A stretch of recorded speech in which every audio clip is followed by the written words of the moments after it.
Assalamualaikum warahmatullahi wabarakatuh. Bismillahi walhamdulillah. Wassalatu wassalamu ala rasulillah Muhammad ibn Abdillah wa ala alihi wa sahbihi wa mawala la nabiya ba'dah. Allahumma salli ala Sayyidina Muhammad wa ala ali Sayyidina Muhammad. Qala Allah Ta'ala fi kitabil karim, a'udhu billahi minasyaitonir rajim. Bismillahirrahmanirrahim.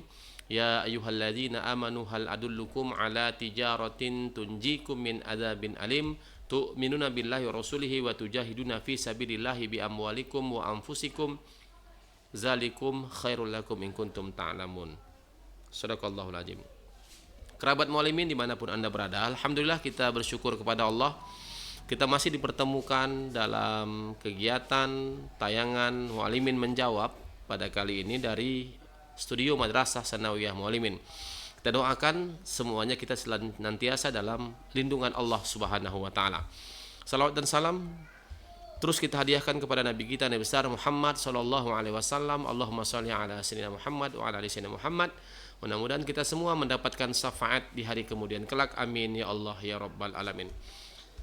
Kerabat mualimin dimanapun anda berada, beberapa hari yang lalu di studio kita ada pertanyaan sampai ke kita juga, pertanyaan berkaitan tentang masalah bagaimana orang yang sholat berjamaah kemudian mengikut dengan seorang imam yang imam tersebut bacaannya kurang baik dalam sisi pandangan seseorang. Hal ini sampai ke kita dan kita mencoba mengulasnya dalam waktu yang singkat ini. Mudah-mudahan ini menjadi ilmu yang bermanfaat bagi kita semua. Kerabat mualimin dimanapun anda berada, tentunya tema kita yang akan kita bahas berkaitan dengan pertanyaan masyarakat, pertanyaan orang ke kita adalah menentukan tema itu. Pertanyaan itu ada pada masalah makruhatul jamaah, makruh dalam sholat berjamaah. Sehingga kita akan melihat apa yang disampaikan para ulama bahwa makruhatul jamaati, makruh dalam berjamaah itu kasiratun, ada banyak. Nah, ini mungkin pemirsa kerabat mualimin dimanapun anda berada, kita harus mengamati ini sehingga pertanyaan tadi akan dapat kita jawab. Makruhatul jamaah, makruh berjamaah itu kasiratun, ada banyak. Pertama adalah tarku taswiyah, meninggalkan dari meluruskan shaf, meluruskan barisan dalam sholat. Kerabat mualimin, mungkin kita kalau sholat ada mungkin orang yang tak mau meluruskan shaf, bisa saja karena memang ada kendala pada tubuhnya atau memang dia abai dalam seruan imam ketika imam mengatakan luruskan shaf gitu. Dia tidak mau meluruskannya. Lantas apakah sholatnya batal? Tidak. Hanya saja dia melakukan makruh dalam berjamaah itu. Ini yang pertama. Yang kedua adalah wal iqtida'u bil fasiq wa bil mubtadi. Mengikut bermakmum begitu kepada orang yang fasik dan ahli bid'ah. Ternyata kadang kita tak mengetahui siapa imam kita karena kita berada pada posisi mungkin saf atau barisan yang belakang, atau kita masbuk mungkin. Begitu kita tahu, begitu selesai sholat, ternyata imam yang memimpin sholat kita itu kita paham dan kita kenal siapa dia. Katakanlah mungkin dia fasik sepengetahuan kita, atau dia pelaku bid'ah atau ahli bid'ah. Maka hal seperti ini tidak membatalkan sholat, tapi mendapatkan hukum kemakruhan. Tapi permasalahan bid'ah tentunya masih banyak perdebatan dan penjelasan ya kerabat mualimin yang harus kita dudukkan permasalahan itu. Ini yang kedua. Yang ketiga, wa imamatil muwaswisi, dan bermakmum kepada imam yang memiliki rasa waswas. Wa imamatul muwaswisi, dan bermakmum atau mengikut imam yang waswas. Kita bermakmum kepada imam yang ada kekhawatiran yang tinggi, mungkin di saat menentukan jumlah rakaat dia kebingungan. Kita kadang sering ya menentukan rakaat itu, kadang-kadang zuhur tiba-tiba 3 rakaat atau 4 rakaat, 5 rakaat bertambah. Itu menunjukkan bahwa imam kita sedang dilanda kewaswasan. Lantas hal itu pemirsa dimanapun Anda berada, kerabat muslimin, apakah hal seperti itu berdampak kepada sholat kita? Ya tentu berdampak. Kalau seandainya imamnya tidak memahami, maka ini akan menjadi hal yang berbahaya. Kalau jumlah rakaat itu kurang, bisa batal sholat. Kalau berlebih, ya tentunya kan kita harus melakukan sujud sahwi ya, karena lupa. Kemudian bagaimana hal itu terjadi? Bermakmum kepada imam yang waswas, hukumnya makruh. Selanjutnya adalah wa may yukarriru harpan, dan kita bermakmum kepada imam yang yukarriru harpan, mengulang-ulang huruf. Mengulang-ulang huruf ini dari berbagai macam contoh perspektif mungkin. Misalnya dia membaca satu ayat dalam Al-Quran, ya hurufnya berulang-ulang. Bisa saja mungkin karena ada hal yang menjadi kebiasaan. Contohnya adalah alhamdulillah misalnya, ini contoh mengulang-ulang huruf begitu. Ternyata ini tidak membatalkan. Cuma lagi nanti kerabat muslimin yang harus kita jelaskan juga adalah bagaimana kondisi itu jika terjadi dalam membaca suratul Fatihah ini. Tapi mengulang-ulang huruf dalam membaca itu bagi imam yang dalam melaksanakan sholat jamaah itu hukumnya makruh.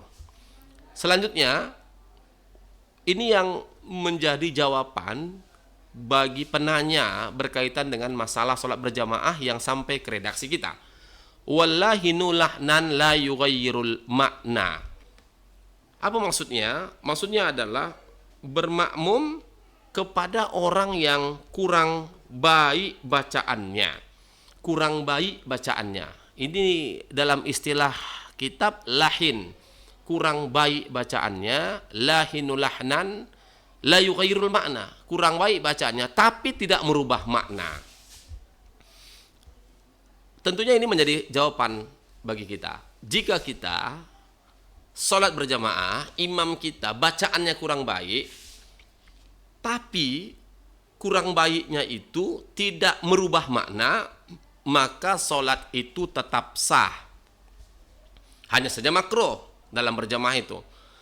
Namun untuk menentukan makna itu, bagaimana tidak merubah makna kalimatnya, la yughayyirul makna itu tidak merubah makna, berarti kita sebagai makmum harus tahu ayat atau surah yang dibaca oleh imam. Disinilah pentingnya ilmu pengetahuan, ilmu agama yang harus kita pelajari itu. Bagaimana mungkin kita sebagai seorang makmum bisa mengetahui bahwa makna ayat yang dibaca oleh imam kita itu salah karena berubah bacaan. Katakanlah mungkin alhamdulillah, ha kecil berubah menjadi ha besar, alhamdulillah. Memang secara simai pendengaran sepertinya tidak ada masalah, tapi ketika kita paham berbeda alhamdulillah dengan alhamdulillah, maknanya terjadi pergeseran yang sangat jauh. Dan ini hanya bisa diidentifikasi oleh orang-orang yang paham terhadap susunan kata bahasa Arab, makanya perlu belajar. Namun kalau ada yang tidak merubah ke arah makna, maka sholat tetap sah dan hukumnya hanya makruh dalam berjamaah itu. Yang terakhir adalah wa muqaranatul ma'mumil imama bima siwa taharrumi minal arkani. Maaf, ini bukan yang terakhir, ada dua yang terakhir lagi. Bersamaan antara makmum sama imam dalam gerakan bersamaan gerakan makmum dan imam dalam gerakan, kecuali yang rukun. Kalau yang rukun tak boleh. Misalnya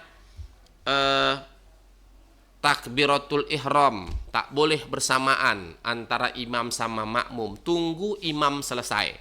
Setelah imam selesai takbiratul ihram, Allahu Akbar, barulah makmum mengangkat tangan untuk takbiratul ihram. Tapi untuk yang lain selain itu, kecuali selain yang rukun, maksud saya selain yang rukun, bolehkah bersamaan gerakannya? Makruh.